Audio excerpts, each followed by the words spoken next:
Welcome to Holistic History. I'm Russell Myrie. Once a month, I'll delve into a topic or event, try to break it down and see what I can find. Please subscribe through Apple Podcasts, shows.acast.com, holistic-history, or wherever works for you, for the third and final episode of any season. The idea for this topic first arrived towards the end of the season about the Lancashire cotton famine, when I was looking at the 13th Amendment, which in April 1865 officially signalled the end of slavery in the United States, following the Union victory over the Confederacy in the Civil War. As we all know, the number 13 has long been popularly thought of as unlucky, and the 13th Amendment contains a very important caveat which definitely lends credence to the idea of the number 13 being unlucky. For something so short, it has certainly had an effect that has rang down the ages. Each of the two sections is only one sentence. Section 1, the important one, reads as follows: "Neither slavery nor involuntary servitude, except as a punishment for crime, whereof the party shall have been duly convicted, shall exist within the United States, or any place subject to their jurisdiction." That's it. The except as punishment for a crime part has been doing some extremely heavy lifting since early 1865. And when you consider the fact that a quarter of the world's prisoners are held in jails across the United States prison industrial complex, you have to wonder if the heavy lifting has ever stopped. The second part is even shorter.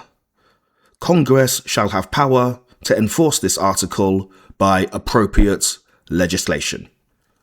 Appropriate is doing the heavy lifting here. There's lots of legislation that has been deemed appropriate since then. The 1993 Three Strikes Law is perhaps the best example of how these sentiments and practices have endured. Another piece of appropriate legislation that was always just so wildly and blatantly unfair was the 1986 Anti-Drug Abuse Act. Reagan's law that possession and or trafficking of powdered cocaine would receive a higher sentence than hard cocaine, rock cocaine, crack. At a time when crack was still being called ready rock, this was a clear attempt to give harsher sentences to black people for crimes committed by everybody. Everybody was taking hard drugs in the 70s and 80s. In Hollywood, the entertainment industry was awash with cocaine. In New York, kilos of the stuff were consumed weekly in the nightclubs that attempted to fill the hole left by Studio 54, which had set the tone. Rock stars took drugs on tour, in the recording studio, and anywhere they happened to be. The hordes of greed is good Gordon Gekko types who provided the inspiration for Michael Douglas's character in Wall Street hoovered it up daily in Wall Street and bars and nightclubs across lower and midtown Manhattan. But who got the harshest sentences? Poorer black folks smoking it in a different way in their neighborhoods. Being caught with 5 grams of crack would win you the prize of 5 years in prison. However, you would have to be caught with 500 grams of powdered cocaine to receive the same sentence. This disparity became known as the 100-to-1 ratio. One of the ironies here is that the pricier, powdered cocaine, favoured by the richer, often whiter folks, was actually a purer version of the drug than the ready rock, which had been mixed with baking soda and water. But because the black folks took the drug that way received harsher sentences. At least 80% of the people arrested for offences relating to crack were black. To be clear, no one should be taking drugs, but the bias is obvious. Anyone old enough to remember the Just Say No campaign and the righteous fervour against drugs, while the Contra scandal was ongoing and about to be breaking news as well? It broke in November 1986, and the Anti-Drug Abuse Act was passed in June of that year.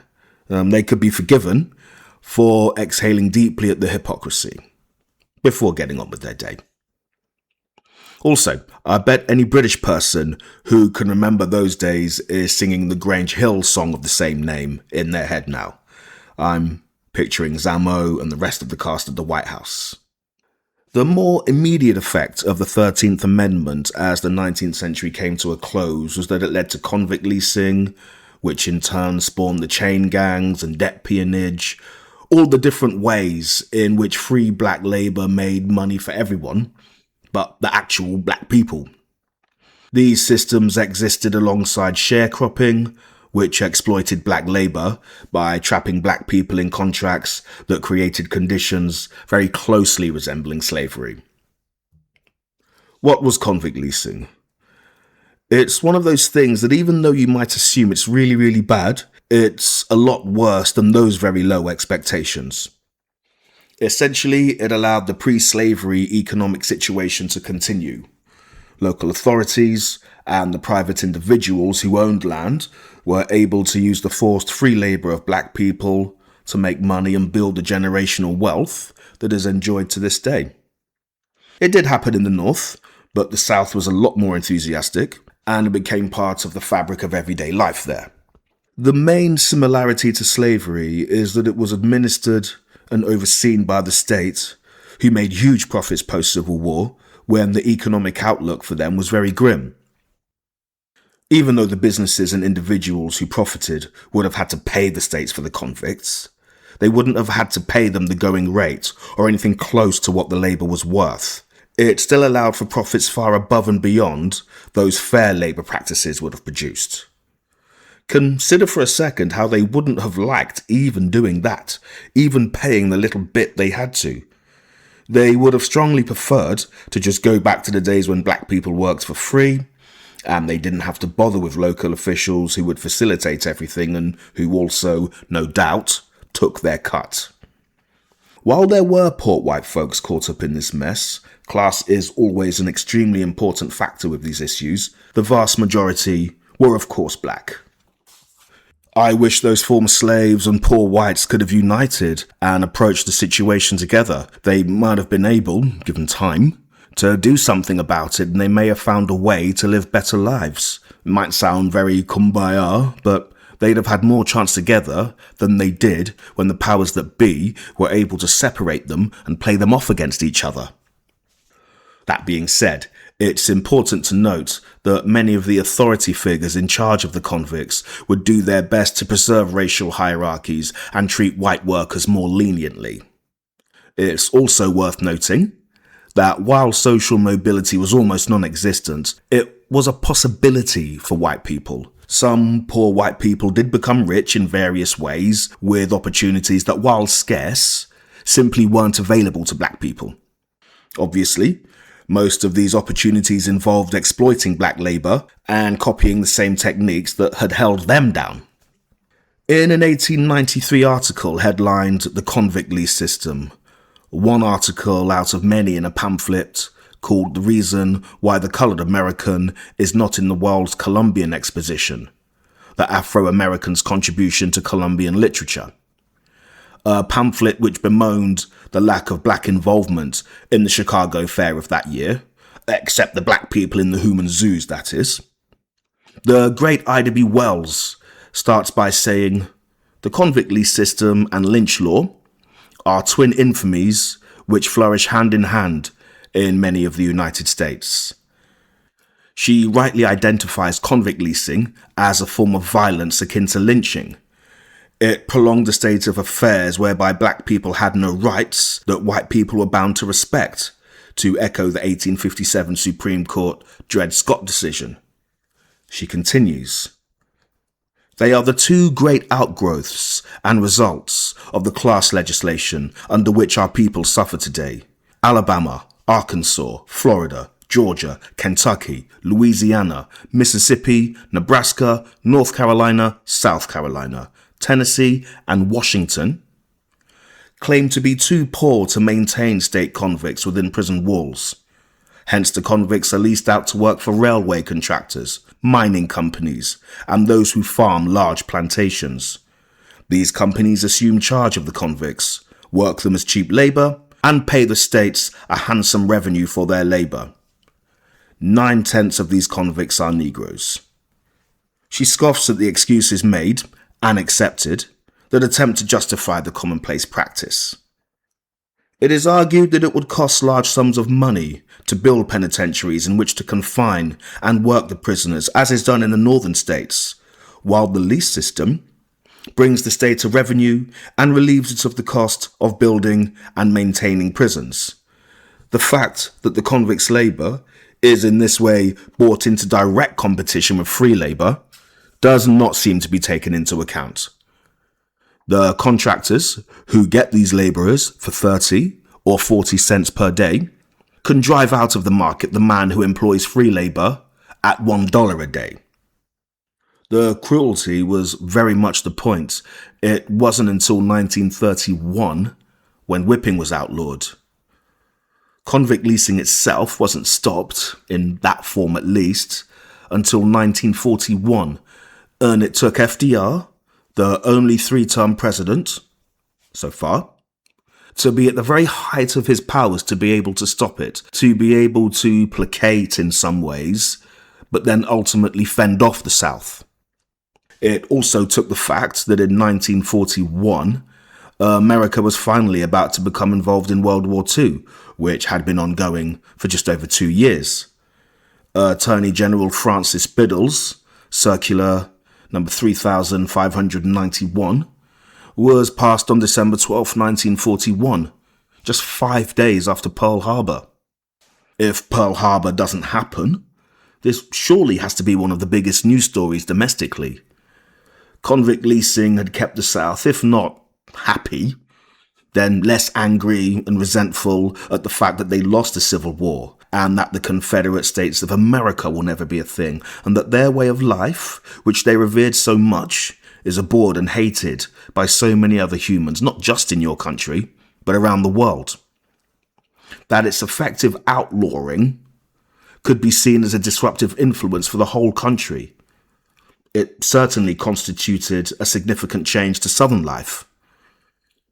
If the United States didn't have those bigger fish frying, it's possible that the bill may have been more vigorously contested. I'll look at that later on. While looking at the plot to overthrow FDR, I came across John L. Spivak's reporting on Smedley Butler's testimony, and accidentally came across his novel Hard Times on the Southern Chain Gang. The novel was originally titled Georgia N-Word, a title that was controversial even in 1932 when it was originally published. Now, this wasn't just a case of Spivak getting too comfortable and using words he shouldn't. The title was deliberately controversial and thought-provoking, etc. He was very aware of all the issues, and his commitment to shine a light on the myriad injustices faced by black people in the post-Civil War and then Jim Crow South can never be called into question once you learn about how much effort he made to gain access to the Georgian chain gangs, and how he meticulously kept records and took photos to document the real-life examples of the experiences the characters in his novel faced, when they were inevitably questioned by people who wanted to deny the horrible truths Spivak was uncovering. He used the original title intentionally to be representative of the way many white Southerners, even the ones who were shocked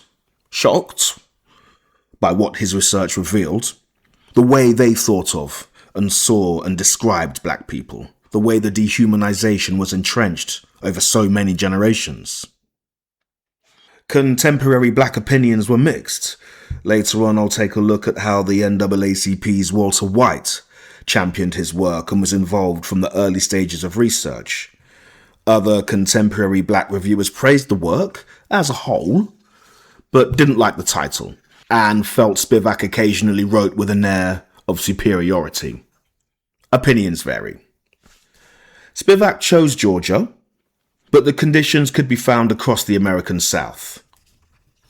That he chose to turn his research into a novel, rather than a non-fiction book or presenting the findings in a newspaper or magazine, something like that, is perhaps the most interesting question. Spivak didn't have time to conduct a full investigation across the entire South, and so fictionalized his findings with real-life facts to back them up. It's his only novel. The rest of his work is brilliant and really important investigative journalism. It seems to have been a pragmatic rather than artistic decision, but it's interesting to wonder if he was trying to create some distance between himself and the work. It's definitely hard to read. But then again, Spivak also covered equally difficult topics, like the rise of fascism and the slide to war throughout the 1930s. So he was used to contemplating very difficult issues. If you were convicted of an, inverted commas, crime, or were unable to pay a fine that was unfairly imposed, you would be sent somewhere to work under the supervision of a warden. He wasn't really that different to an overseer. There weren't any rights that the warden was bound to respect, and they could get away with pretty much whatever they wanted. The wardens supervised guards who carried guns. They'd got rid of the whips but not the guns, and they weren't shy about using them. One of the first depictions of these chain gangs, in this case black men working on railroads, that I came across when much younger, was in Blazing Saddles. Mel Brooks' very, very funny, but also important send-up of small-town racism in late 19th century America and racism in general. The scene where Cleavon Little's Sheriff Bart has to pretend to kidnap himself to avoid being killed by the white townspeople of Rockridge who do not like the fact that their new sheriff is black is pure genius. Now, in the early part of the story, set in the mid-1870s, before Cleavon Little's character becomes Sheriff of Rockridge, he's working as part of a chain gang on the railroads with some other black guys and a few Chinese and Irish guys who are in the same predicament. At the beginning of the scene, immediately after the overseer makes a joke about how hot it is and how hard it is to work in temperatures above 40 Celsius, one of the Chinese gentlemen collapses from the heat and exhaustion. The overseer's response is to call him a racial slur and insist that he's docked a day's pay for sleeping on the job. The overseer then turns his attention to trying to get the black guys building the railroad to sing a song. Maybe it's because he thinks they work more quickly and efficiently if they're singing. Sometimes the singing was out of necessity. The singing helps the convicts work in perfect unison to avoid injury when stooping and then rising over and over again. Maybe it's just what he was used to, hearing black people whistle while they work. Maybe he's just messing with them because he can. Could be a mixture of all three. When they seem reluctant to sing, he tries to persuade them by reminding them that when you were slaves, you sang like birds. How about a good old N-word work song? This is poignant because when they were slaves, there was at least the hope, however distant, that change could occur, and singing as you worked may have helped to keep the spirits up while the wait for that to happen was ongoing. This exchange was after the supposedly huge change had occurred, and nothing had really changed, and that completely saps the part of your spirit that might be inclined to break into song. The reasons are very simple. Following the end of the Civil War, the South did its very best to create a situation, to create conditions, socio-economic conditions, that were as close to slavery as humanly possible. Would Lincoln have had anything to say about this? If he lives and then serves his second term, does Reconstruction last longer than 1877, when Rutherford B. Hayes messes it all up by withdrawing federal troops from the South? It's impossible to say, but Lincoln's presence would have made it harder. After winning the Civil War, he could have pressed the advantage gained by winning the war. He would have obviously had a very different approach to the South than his successor Andrew Johnson did. In the late 1870s and early 1880s, an aging Lincoln, who would have turned 70 in 1879, would have enjoyed an influence and a gravitas hitherto unseen in American politics. The Founding Fathers fought a war of independence, one of the biggest undertakings in world history, of course, but they didn't face and successfully overcome a domestic schism in the way Lincoln had, a state of affairs you could argue they'd caused by failing to decisively deal with the question of slavery when deciding what kind of country the United States was going to be. And while a retired and elderly Lincoln, one whose easily recognizable beard and hair was now grey, couldn't determine policy, the people who did write policy wouldn't have been able to just ignore him. In that hypothetical world where he isn't assassinated, the policymakers would have most likely been annoyed with a geriatric Lincoln who can command the attention of the always growing media whenever he feels like offering his opinion, who can turn up and give a speech anywhere he likes and draw a guaranteed crowd every single time. He'd be able to interfere in a way a modern former president perhaps wouldn't. What if he decides to give one of those speeches in favour of your political opponent in whatever type of political contest is taking place, the most consequential being governorships, and of course the presidency? As a candidate in that scenario, elements of your platform would have to contend with Lincoln's interventions in some way, and whether or not a candidate chose to adopt the Lincoln line on whatever issue it may be, to whatever extent, you would have to be aware of what his opinion would or could be. If you chose to completely ignore him, the headline would then become, "Candidate X ignores Lincoln." And then that's the candidate's position. So you take a position without even taking one. And then there'd have to be an explanation as to why you didn't care about whatever Lincoln may be advocating on behalf of. So post-Civil War, it's very likely that Lincoln would have got in the way of the South's efforts to maintain the pre-Civil War status quo as much as they could.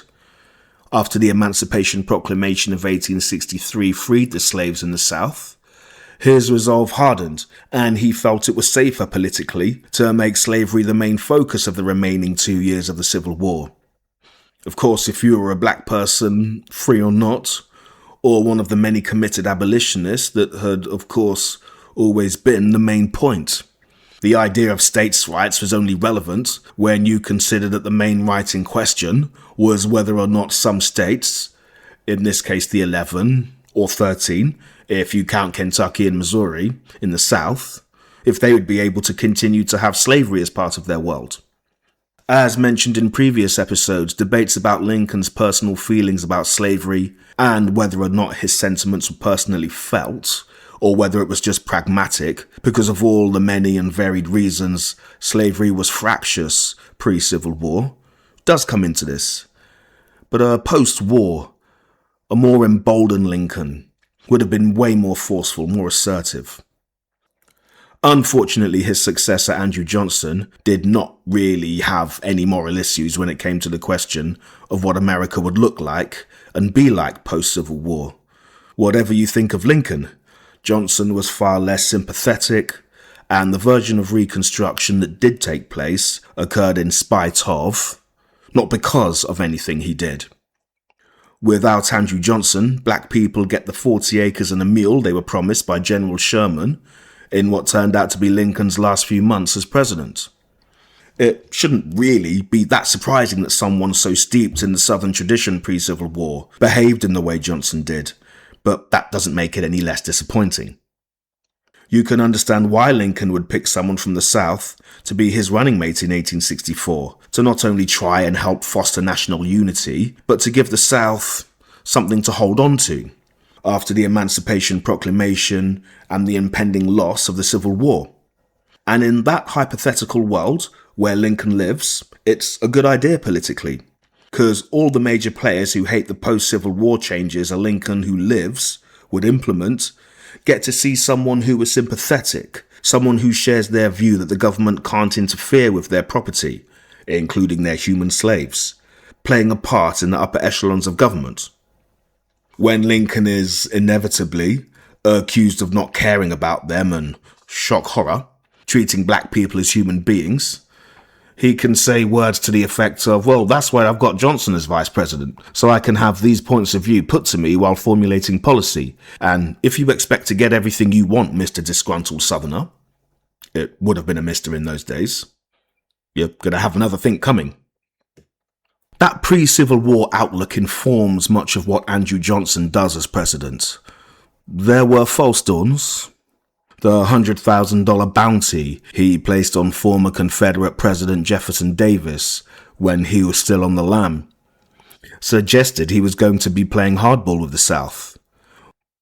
One of the ironies of Johnson's presidency is that many of the things he did that earned him the reputation he has were done with the same goal Lincoln had at the forefront of his outlook: preservation of the Union. Unfortunately, when considering the things necessary to preserve the Union, the rights and aspirations of the newly freed former slaves were way down the pecking order for Johnson, and he wasn't going to let that get in the way.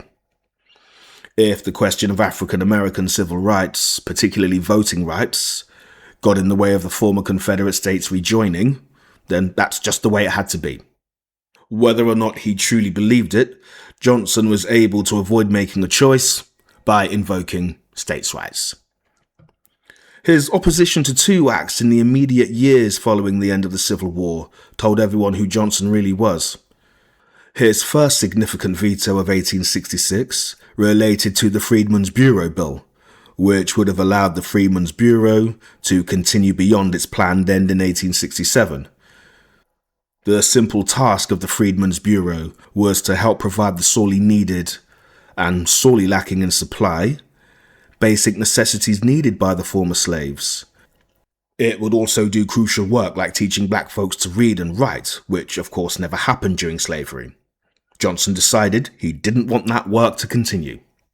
His second veto, from 27th March 1866 to the Civil Rights Act, is dripping with racism. His first objection is that the bill not only gives citizenship to black Americans and mixed-race Americans, it also offers the same to Native Americans who are untaxed, those living on reservations and therefore, legally, sovereign nations. It also gives that right to Chinese people and traveller communities. He's kind of saying, come on guys, it's one thing to be giving rights to black people, but all these other people that are beneath us as well, come on now, we're not going to do that. States' rights is the excuse, but it's pretty clear what his real issue is. His issue is with what he terms these classes of persons, and another time the, quote, several accepted races. His, in my opinion, disingenuous argument that giving citizenship to African Americans is unfair because white immigrants who arrived from other countries had to undergo a probationary period of 5 years falls apart when you consider that African Americans had been in the United States for generations, since at least 1619 and really since the mid-1500s. They'd paid their dues many times over. They'd been on American soil en masse in a way recent immigrants to the United States simply had not. And so, at best, it was a deeply flawed argument. You don't have to be free to become familiar with and understand the country. He says, quote, the policy of the government from its origin to the present time seems to have been that persons who were strangers to and unfamiliar with our institutions and our laws should pass through a certain probation, at the end of which, before attaining the coveted prize, they must give evidence of their fitness to receive and to exercise the rights of citizens as contemplated by the Constitution of the United States. Black people were not strangers. They were not unfamiliar with the laws and institutions of the United States. They'd passed through their probation. His wording is also very telling. In the statement that would have been read out at the time, he goes on to say, the bill in effect proposes a discrimination against large numbers of intelligent, worthy, and patriotic foreigners, and in favour of the Negro, to whom, after long years of bondage, the avenues to freedom and intelligence have just now been suddenly opened. He must, of necessity, from his previous unfortunate condition of servitude, be less informed as to the nature and character of our institutions than he, who, coming from abroad, has, to some extent at least, familiarized himself with the principles of a government to which he voluntarily entrusts life, liberty, and the pursuit of happiness.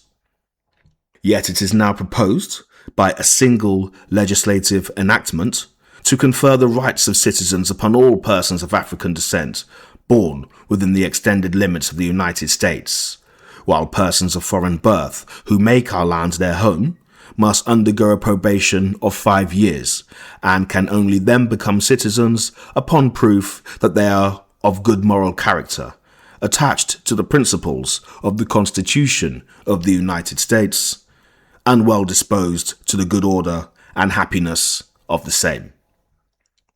In effect, he's saying, you can't give these dumb black folks the same rights as more intelligent white people who've just moved to the United States from Europe. It's a combination of his own racist assumptions alongside an effort to try and ingratiate himself with the South. Also, if those opportunities had been denied by slavery, and that was the reason citizenship was a bad idea, then surely the very best way to right that wrong was to remove any barriers to citizenship and therefore social progress. And besides, who was to blame for the existence of those barriers? Johnson anticipates the discrimination that would always occur locally throughout the South would then be undone at a federal level. Why is this bad? He needed Southern support if he was ever going to be re-elected in his own right and not just be the president who became president because Lincoln was assassinated. Johnson may have been aware of how obvious it all was, because there does seem to be a moment where he sort of says, this isn't just about the South, when they were clearly the states that were going to have the biggest problem with the Civil Rights Bill. He says that centralized power, being able to override local power, would, quote, be an exercise of authority well calculated to excite distrust and alarm on the part of all the states, for the bill applies alike to all of them, as well to those that have as to those that have not been engaged in rebellion. He's protesting way too much. The only point he makes that stands up to any scrutiny is that there shouldn't be financial incentives involved, although this was already occurring in the South with black codes, and if Johnson was in any way aware of his breathtaking hypocrisy, it didn't make any difference to his publicly stated position. He finished by pretending that the 13th Amendment, already shown to be woefully inadequate through the very existence of the black codes, was sufficient, and therefore the Civil Rights Act was unnecessary. Ultimately, his own political ambition of course overrode everything else, and he figured he needed to have some Southern support, and they were never going to agree to anything that improved the lives of the former slaves. He also underestimated the moderate Republicans, who tried repeatedly to work with him in the year following Lincoln's assassination, and wrongly believed that if he could effectively silence the radical wing of the party, radical because they favoured giving former slaves the vote, and basic, it's worth repeating, basic rights, then the rest of the Republicans would sort of fall in line behind him. That was a grave miscalculation, and eventually led to his impeachment and embarrassing defeat in his bid to even be the Democrat candidate for president in 1868. Ulysses S. Grant defeated Horatio Seymour to win the presidency in that election. Despite how obviously important the Civil Rights Act was, it's Johnson's clash with General Sherman that was most consequential in terms of how post-Civil War America treated its former black slaves. Special Field Order No. 15 was an order from Union General William Sherman, the Union General who helped Lincoln win the 1864 election after he captured the city of Atlanta in September of that year in a decisive and pretty much fatal blow to the South. The question of what would happen with the masses of land being fought over across the South, and whether or not the black slaves who had been forced to work that land deserved to actually own some of it to make money for themselves, had persisted, particularly towards the end of the war. 40 Acres and a Mule is not only the name of Spike Lee's renowned film company. It was the settlement idea that was formulated following a meeting with a group of former slaves who anticipated all of the issues covered in this season and weren't shy in voicing their concerns to General Sherman. They knew they didn't have a hope of achieving genuine equality given the extreme racism they would encounter in mainstream America. The simple idea of asking black community leaders, most of whom were respected leaders in the church, what they thought was best for them, provided a politically and socio-economically savvy and generally articulate response, the kind of response they were thought not capable of, especially by Johnson.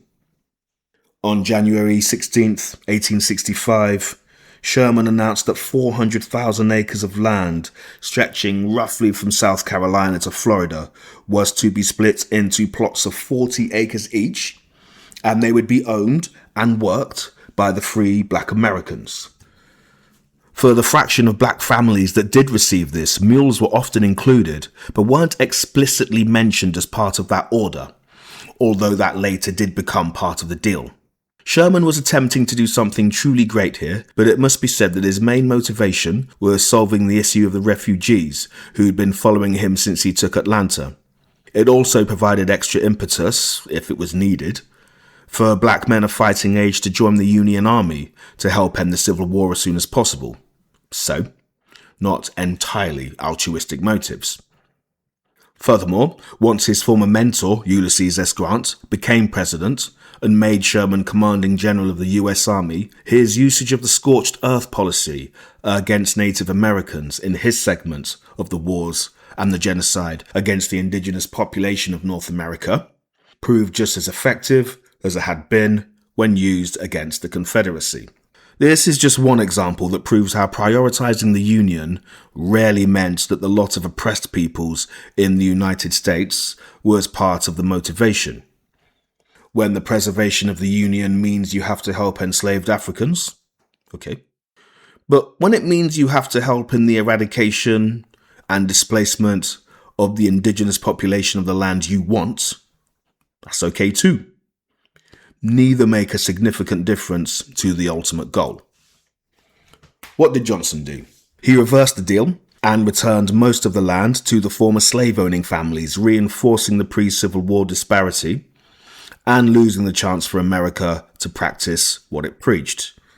If Johnson doesn't intervene in the way he did, the whole story is different. There would never have been a seamless transition from an America with slavery to one without, but that would have created a class of landed black people in the United States, and everything else could have flowed from there. In this hypothetical situation, a black family trying to pull themselves up by the bootstraps, something the Jackson family in hard times on a southern chain gang are constantly trying to achieve. Nobody works harder than them. On the day David Jackson returns home from the chain gang before fate conspires to send him back into the system, he goes straight back to work in the fields, only stopping briefly to watch, because he knows the overseer was aware of his release date and would be angry with his father D if David didn't immediately help with the crop that had come early that year. In that 40 acres and a mule version of post-Civil War America, they don't have to go to the local Jim Crow-arati for help, as D is always forced to. They could ask a black landowner who would not only be more sympathetic to their cause, but would actually listen to what that cause was, and listen respectfully too, and then ultimately be more inclined to help. D and his family could then use their labour to slowly improve their life. Networks would have been formed to help facilitate this economic growth. There would have been things like the Green Book, named after its author Victor Hugo Green, that not only listed hotels and restaurants throughout the Jim Crow South that would accept black people as customers, but also things like gas stations. You don't want to be a black person who has to deal with some good old boys when you're just trying to fill up your car to get from A to B, especially late at night. The Chitlin circuit would never have survived without that book, so we have Victor Hugo Green to thank for allowing so many classic black artists of the era to be able to live off their art. With those networks in place, and in the short time those people experienced actual, real democracy, burgeoning virgins began to take shape. Black people in the South would have been far less vulnerable economically to things like convict leasing, because of the autonomy they would have enjoyed, which is precisely why the South worked so hard to prevent it. We'll take a look at all of that in a bit more detail in episode 2.